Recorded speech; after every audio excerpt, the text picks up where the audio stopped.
In the next few lectures, I will be discussing on solidification and casting of steel.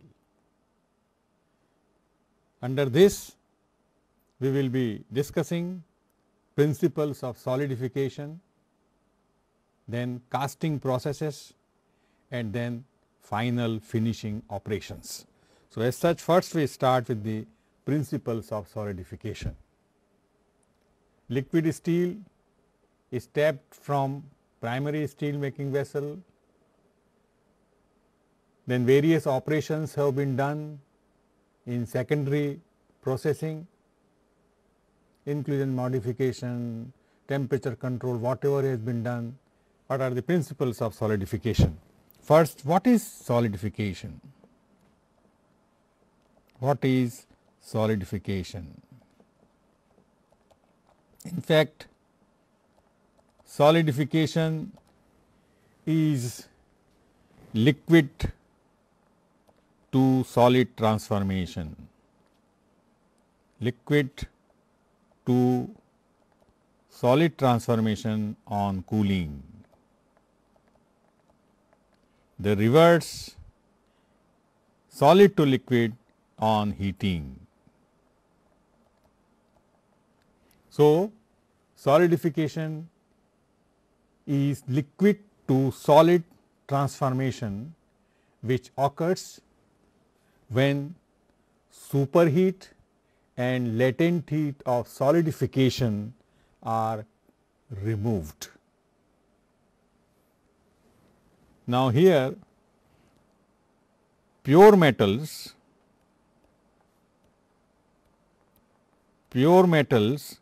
they solidify at constant temperature. They solidify at constant temperature, as all of you know. What about alloys? Alloys, they solidify over a range of temperature. Over a range of temperature. What does it mean? This I can illustrate. For example, I take an isomorphous system. Say I take an isomorphous phase diagram consists of A and B. Here it is say 100% A, here it is 100% B, and I am adding here wet percent B. Then typically an isomorphous system, it looks, for example, this one. So, this is an alloy of A and B. So, if I want to consider the cooling of this particular concentration of alloy, then typically it cools, if this is the liquid plus solid, and this is the solid. So, this particular alloy of this composition, this is somewhere here temperature, then it cools along this particular path. So, accordingly this particular line is known as liquidus and this particular line is known as solidus. Here is the temperature.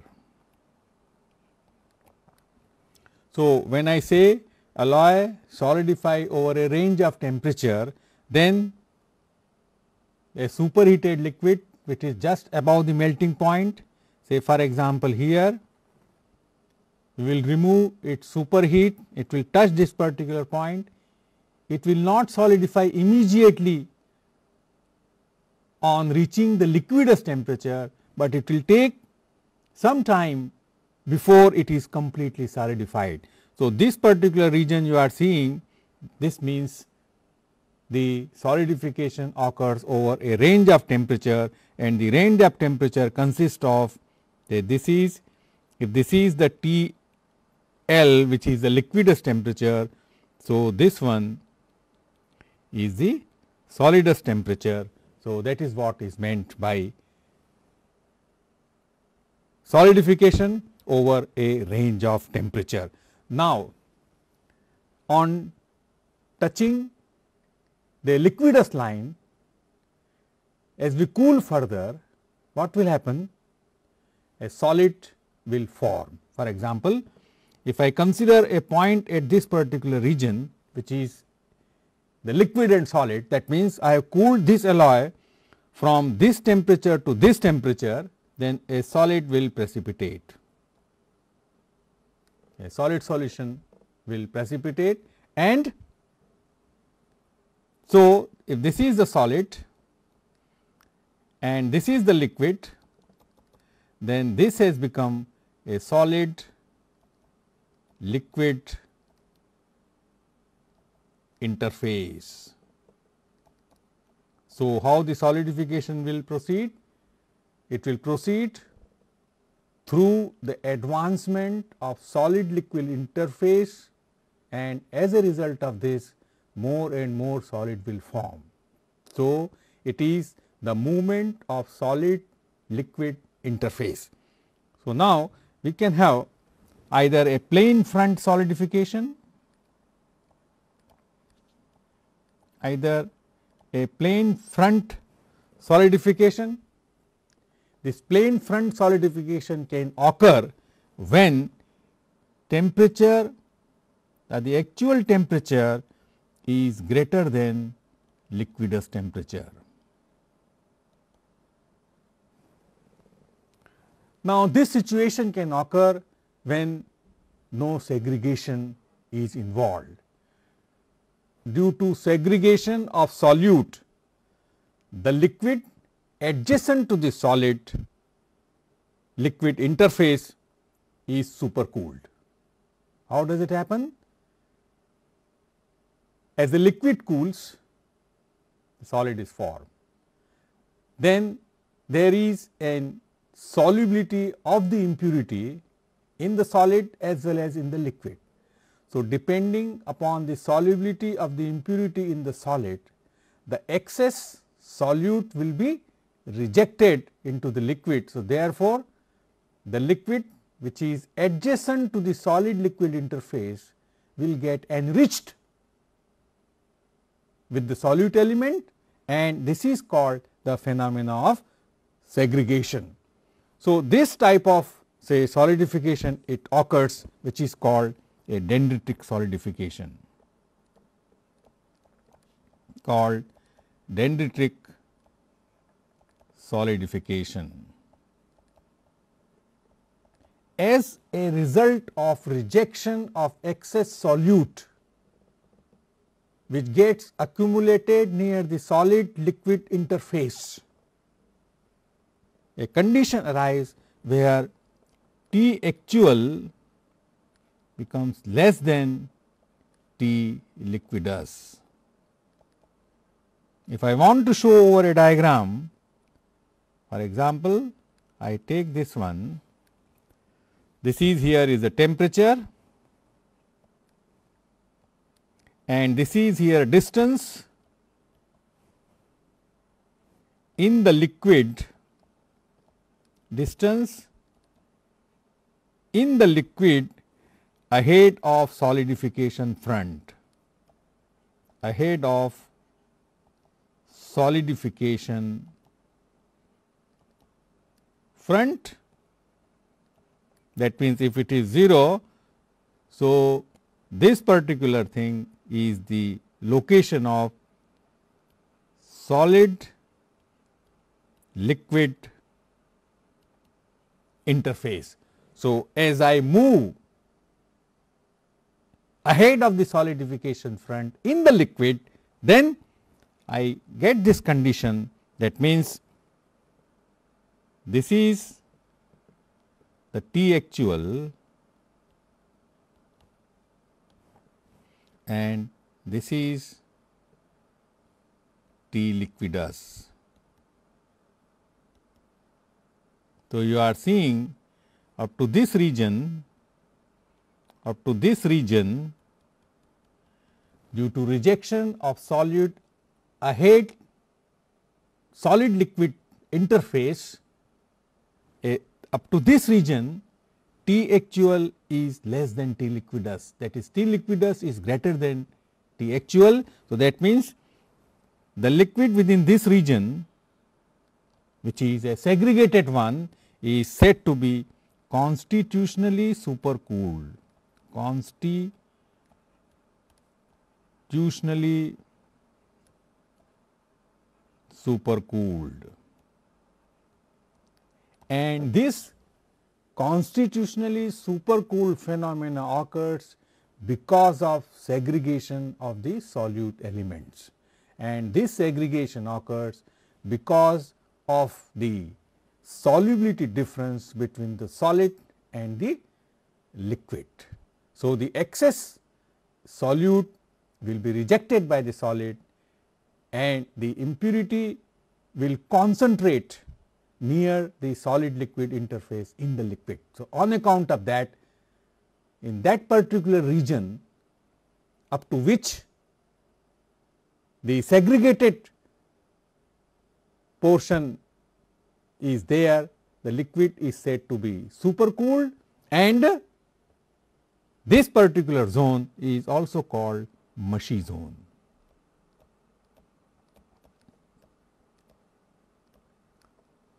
So, the solidification occurs, that means due to supercooling,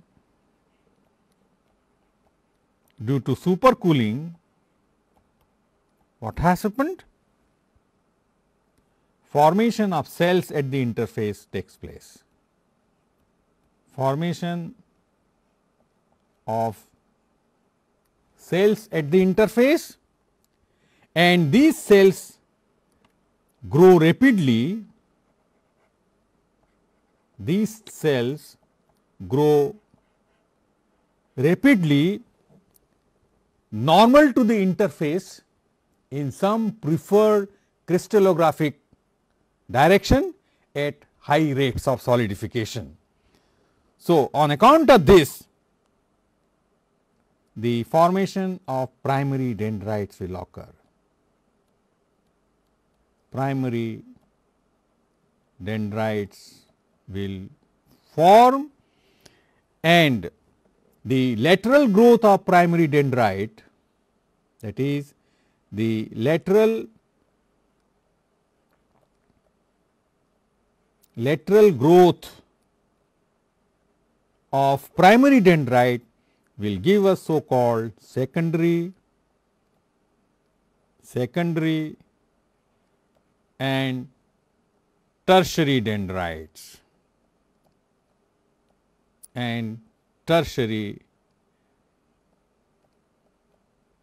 dendrites, and that is how the dendritic type of solidification, it proceeds in this particular fashion. This is contrary to the plane front. So, that means a mushy zone consists of a mixture of solid dendrites plus interdendritic liquid, because when the dendrites have been formed, some amount of liquid which will be entrapped in the dendritic region, that is called interdendritic liquid, that is liquid which is entrapped between the two dendrites. So, imagine the dendritic structure is just like a tree like structure. Now, with this background, let us see the solidification of liquid steel. Let us see solidification of liquid steel.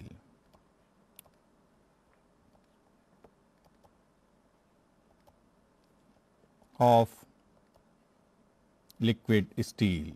Now, steel, as all of you know, is an alloy of iron, carbon, silicon, sulfur, manganese, oxygen, hydrogen, nitrogen and inclusions. From steel making, we have seen that the liquid steel which we have produced, it contains all the impurities which I have mentioned just now. So, that means one thing is clear, it will solidify over a range of temperature. It does not solidify at a constant temperature, but it will solidify over a range of temperature. When this happens, what will happen to the impurity? On solidification, whatever solid will form, the impurity will partition between solid and liquid. So, at solid liquid equilibrium, at solid liquid equilibrium, we define a equilibrium partition coefficient which is Ke, that is equal to concentration of impurity in the solid upon concentration of impurity in the liquid. So, this equilibrium partition coefficient and its value will determine the extent of segregation. Now, let us see some of the values. For example, if I take say element and value of Ke in delta iron and in gamma iron. So, I take here carbon, sulfur, phosphorus, oxygen, nitrogen and hydrogen. Here it is 0.13, 0.02, 0.13, 0.02, 0.28 and 0.32. The Ke value in gamma iron is 0.36, 0.02, 0.06, 0.02, 0.54 and 0.45. So, of particular you note the equilibrium partition ratio of sulfur and phosphorus. It is very, very low, followed by oxygen also. But so what will happen during solidification? Because of a very low solubility of sulfur and phosphorus, the excess sulfur and phosphorus will be rejected into solidifying liquid, and as a result the last liquid which will solidify, it will have a higher concentration of sulfur and phosphorus, which will lead to formation of FES, as I have said in steel making when I was mentioning that it is very important to control the impurity like sulfur and phosphorus. Now, you can correlate it why it is so important. Now, for example, if I take say for sulfur, if we take for example the Ke value is equal to 0.02. So, Cs that is equal to 0.02 L. So, you can 0.02 Cl. So, you can imagine the concentration or the solubility of sulfur in solid steel is very, very low. Now, so that means excess sulfur will be rejected adjacent to the solid. Now, say one can obtain the equilibrium solidification condition. If equilibrium is reached,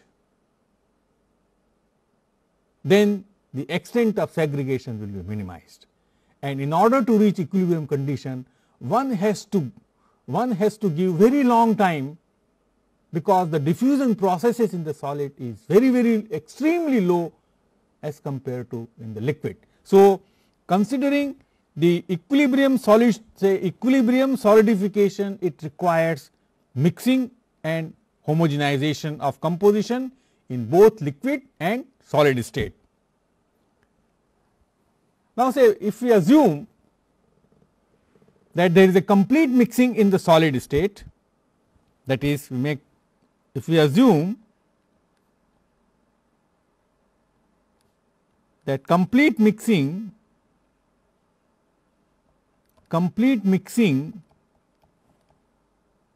in liquid stage and no diffusion in solid, that is a very ideal condition, no diffusion in solid, because when solid will form, the diffusion processes will take place in the solid to equalize the concentration, and that requires a very long time. So, based on this assumption, complete mixing, no diffusion in the solid, one can arrive at an equation, the concentration of Cl that is equal to C0 1 minus Fs raised to the power Ke minus 1, and this equation is known as Child's equation. It is a very famous equation, Child's equation, where Fs is the fraction of solid. Fs is fraction of solid, Cl and C0 I have already defined. So, with this equation one can analyze what is the concentration of an impurity in liquid. We know Fs, and Fs value can be determined from the phase diagram by applying lever rule, and accordingly the value of Ke can be obtained from what I have given over here or from any standard book. So, one can analyze what will be the extent of segregation and so on. During solidification, we have solid steel shell near the mold, followed by liquid rich in solute element which is called mushy zone, and liquid steel when we observe solidification normal to mold surface. Now, this is what in this particular diagram I am going to show temperature versus distance profile normal to mold surface during ingot solidification. Now, let me first of all write down this particular is the mold, and this particular region, this is the air gap, and this is the air gap, and the air gap forms due to thermal expansion of mold and solidification shrinkage. That means, air gap forms due to thermal expansion of mold, thermal expansion of mold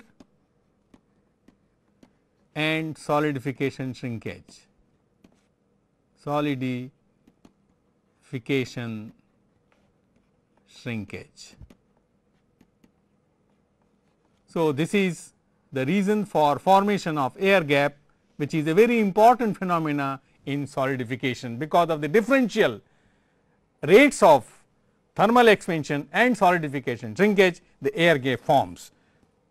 Then next to air gap we have, this is the solid shell. This is the solid shell, that is from here to here is a solid shell. Then from here to here we have the so called mushy zone. We have so called mushy zone, and here we have liquid steel. We have liquid steel. Now, knowing that the thermal conductivity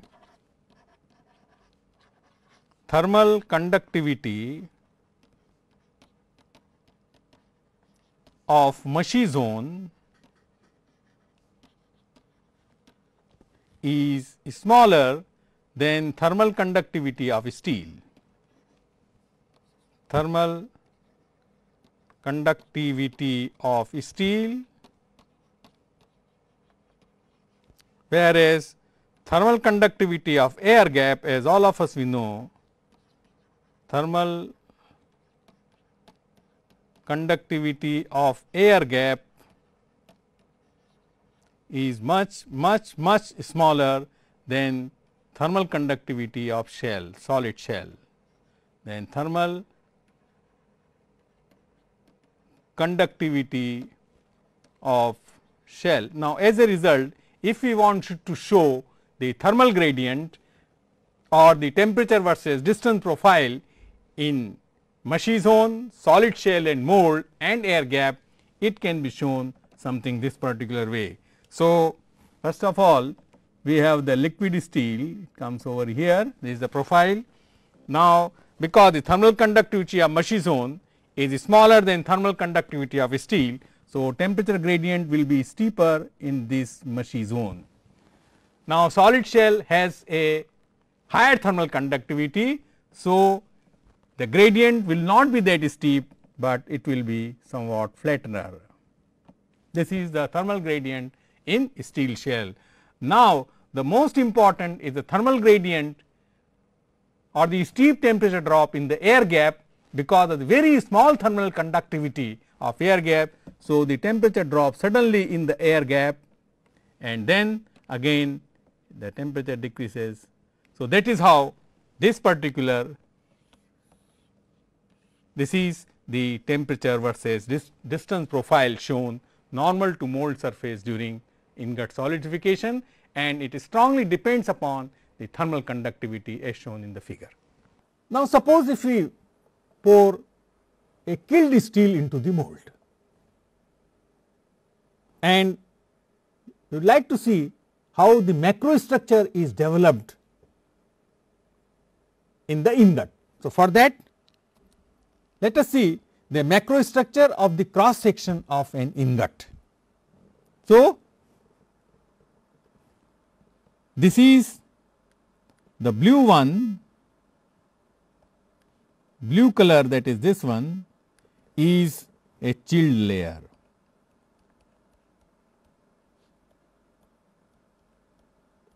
Is a chilled layer. Mold is water cooled. As we pour the liquid which is in contact with the surface of the mold, it gets immediately chilled. So, as such we have the chilled layer. Then I said that because of the segregation, a mushy zone will form, and in the mushy zone, which consists of dendrites and interdendritic liquid. So, this will be so called columnar zones, which also consists of dendrites. In the central portion, we have a central zone,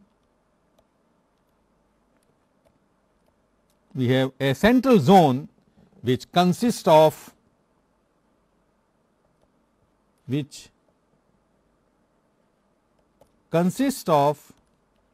dendrites, but they are randomly oriented, and we call dendrites which are randomly oriented,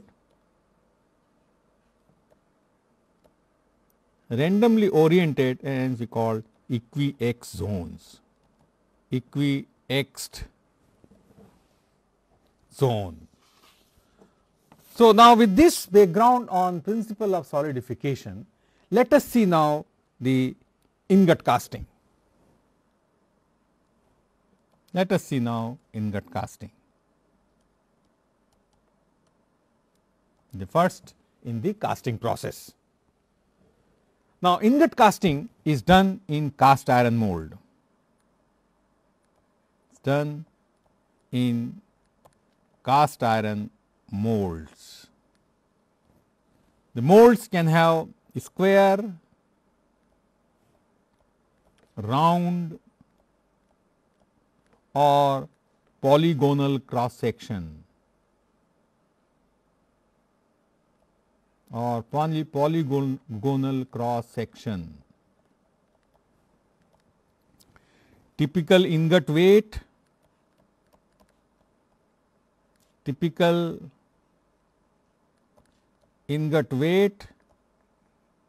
it varies. For rolling 5 to 20 tons, whereas for forging huge size, that is from few hundred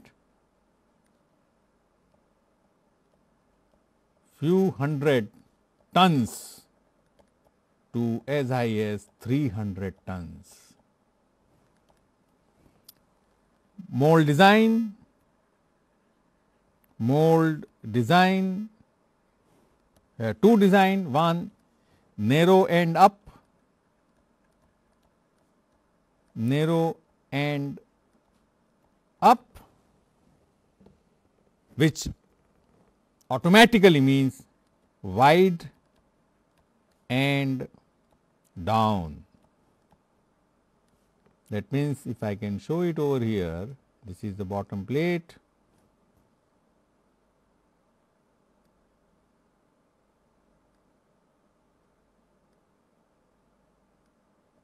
this is the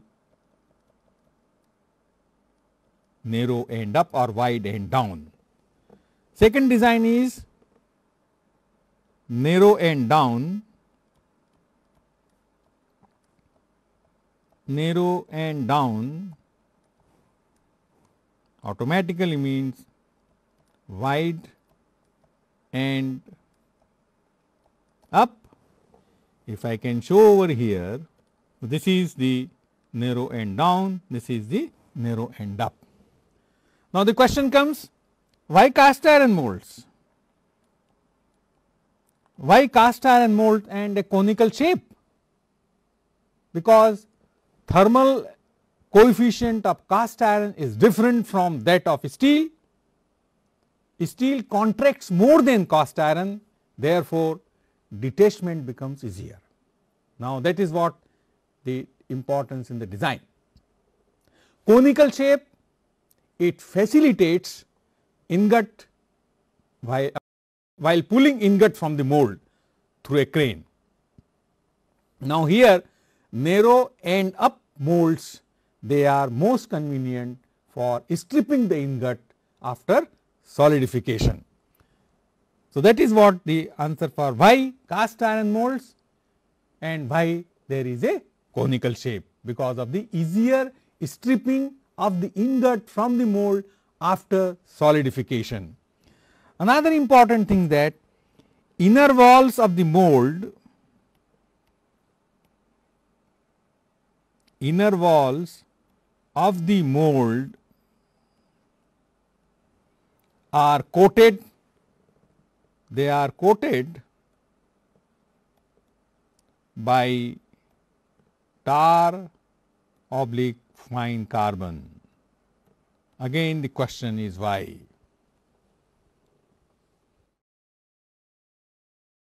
If you do not coat it, what will happen? The solidified shell which is in contact with the mold, it may get stick. So, during stripping it becomes very difficult.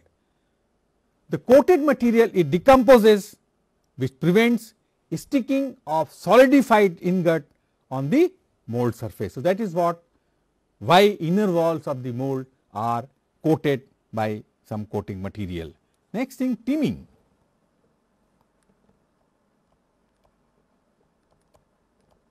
Teaming, how the liquid steel is teamed in the ingot. One can have top pouring,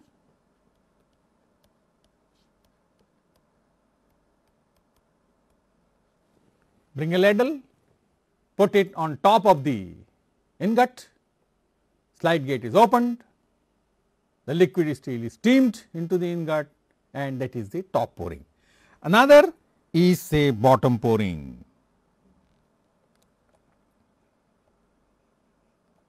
Another is the bottom pouring. Now, in the bottom pouring, the liquid steel is poured into a channel, and this channel now subdivides into two ingots or two ingot mold, and the liquid steel which is coming from the ladle is bifurcated into the two streams, and the liquid steel begins to fill in the mold from the bottom to the top. That is what the bottom pouring consists of. Now, another important thing is the classification of steel ingots. You know, you can produce different types of steel which are classified based on the oxygen content of the steel or based on the oxygen killing. So, as such, we have three different types of ingot that are being produced. I measure 3 types of. One is the killed steel, second is the semi-killed steel, and third is the rimming steel. For orientation, I will put killed steel as A, semi-killed steel is B, and C is the rimming steel. Between semi-killed and rimming steel, that is B, between B and C, some different type of ingot can also be produced, which will depend upon the rimming action, that I will tell you what does it mean. So, first of all, let us concentrate on the killed steel. The structure or the macro structure I have shown. This is the ingot, which is the top of the mold, this is the bottom of the mold, and because of the contraction of the steel, in case of killed steel, a pipe formation occurs.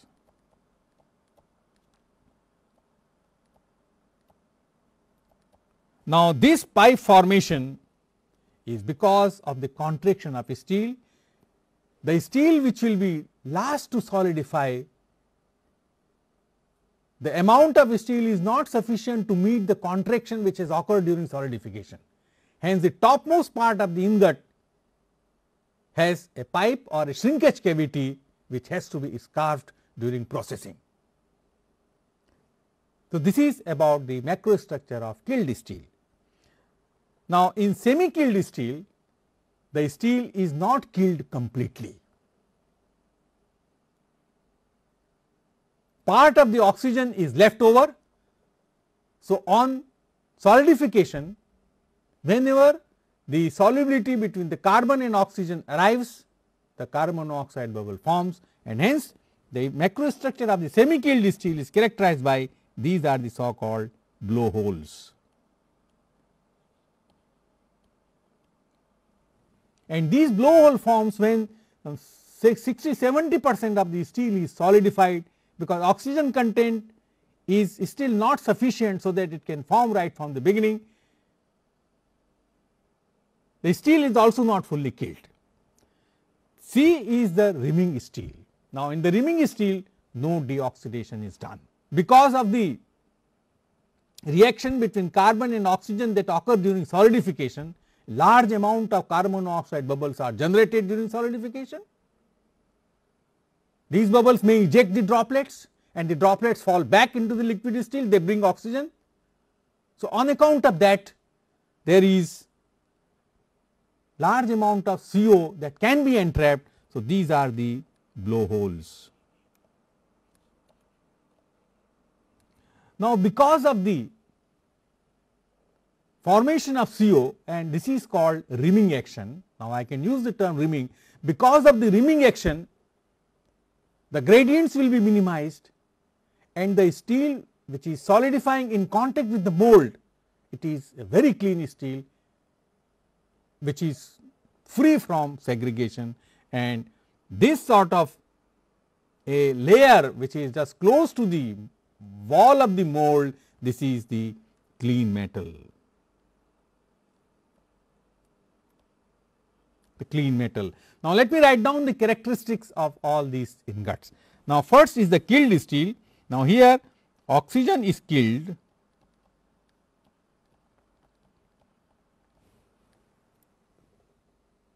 how it is killed? By aluminum. So, killed steel, as you recall from deoxidation, is done by aluminum, and killed steel is used, or killed steel ingots are used when first homogeneous structure is required in finished steel.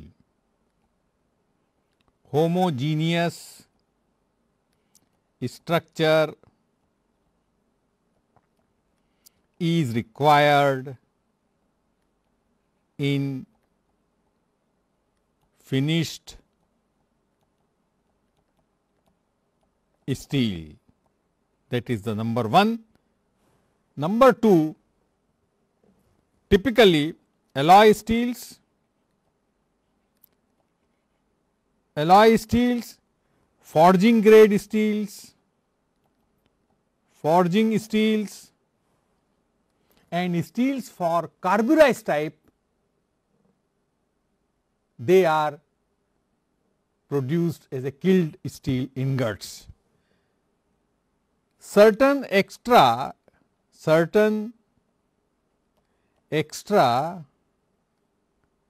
deep drawing steels, certain extra deep drawing steels, a very low carbon, for example less than 0.12% maximum, these steels are also killed. But the killed steel solidification has two problems. One, the pipe formation, as you have seen, this is the pipe formation for killed steel, and second problem for killed steel is the alumina content of the steel which is being obtained by use of aluminum. So, these are the important issues for killed steel ingot. Now, about the semi killed, we have say percentage carbon for semi killed steel.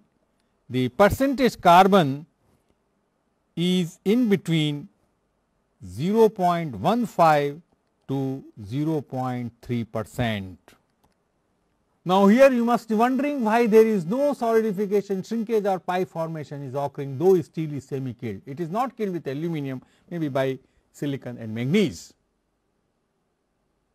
Because of the evolution of carbon monoxide during the solidification, it counterbalances the solidification shrinkage.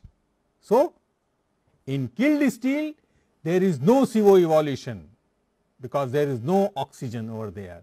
In semi killed steel partly there is oxygen, it is not killed completely, but it is semi killed. In between semi killed and rimming one, or in the rimming steel, there is another grade is produced which is called capped steel,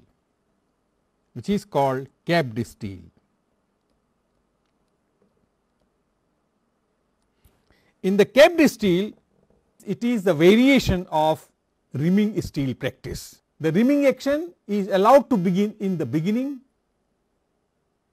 and is then terminated after a minute or two by closing the top of the mold by a cast iron cap. In fact, this capped steel is also a modified form of rimming steel practice, which is done, as I have said earlier. A little amount of CO is allowed to occur, but soon after the top of the mold is closed by a cap and more is rather closed by the cap, and this steel, this capped steel ingot, they are produced for carbon to be greater than 0.15%. Now, this practice of capped steel ingot production is used for say sheet, strip, wire and bars. About say rimming steel, in the rimming steel no deoxidation is done. No deoxidation is done. The percentage carbon is in between 0.12 to 0.15%. Because of the large evolution of carbon monoxide, the steel or the solidified layer in contact with the mold is very clean, and it will also be low in the solute because of continuous stirring that is provided by the CO bubbles, and this rimmed quality ingot, they are suited for steel sheets. So, that is what the different type of ingots that is being produced, and they are useful and so on. So, now with this let us see ingot defects and their remedies. Ingot defects and remedies.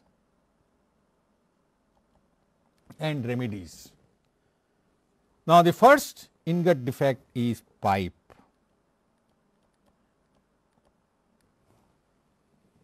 Why it forms? It forms because of shrinkage, because liquid steel shrinks on solidification. Pipe is a shrinkage cavity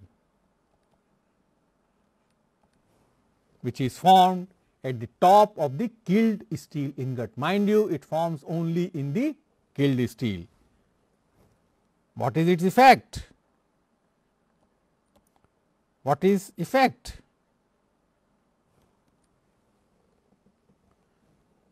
During reheating, oxidation and formation of oxide, oxidation and formation of oxide scale, what will it do?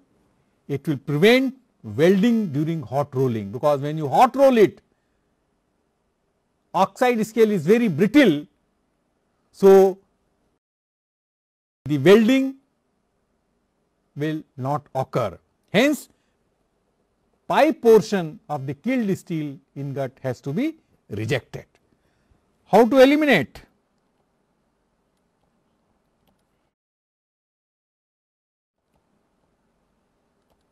Now, pipe formation is eliminated by putting hot top at the,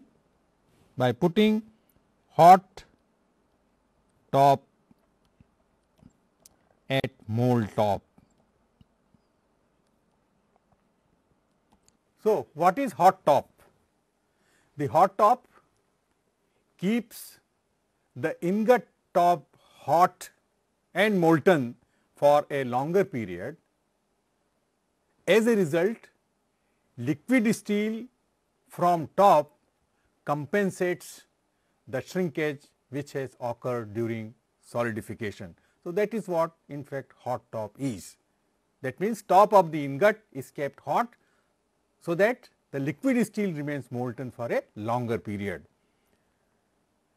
Sometimes use of insulating and exothermic materials on the top of ingot further ensures availability of hot metal at the ingot top.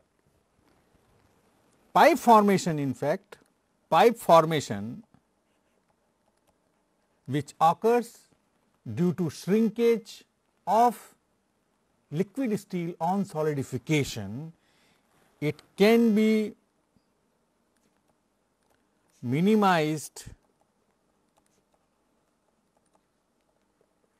also by casting in wide and up molds.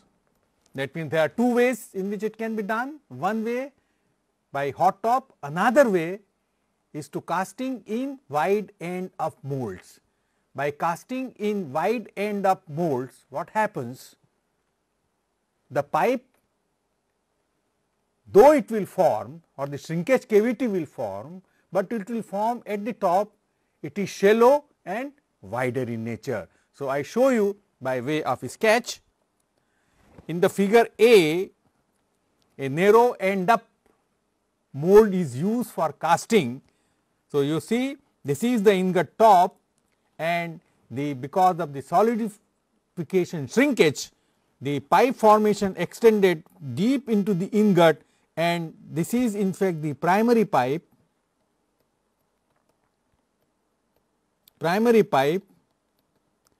and to some extent secondary pipe has also been formed.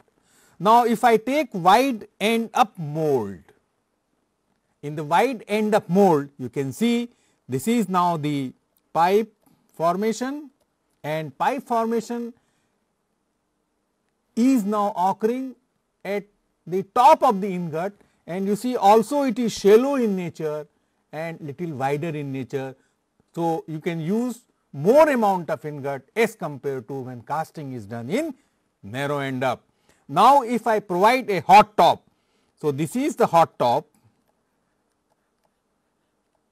may have exothermic mixture or whatever way, this is the hot top. Now, the level of steel is ingot is same here as well as here. So, now you see, if I provide hot top with the wide end up mold, and if I cast it, what will happen? The pipe formation, it goes in the hot top and the entire ingot remains free from solidification shrinkage. That is how the solidification shrinkage is eliminated. Next defects we will discuss in the next lecture.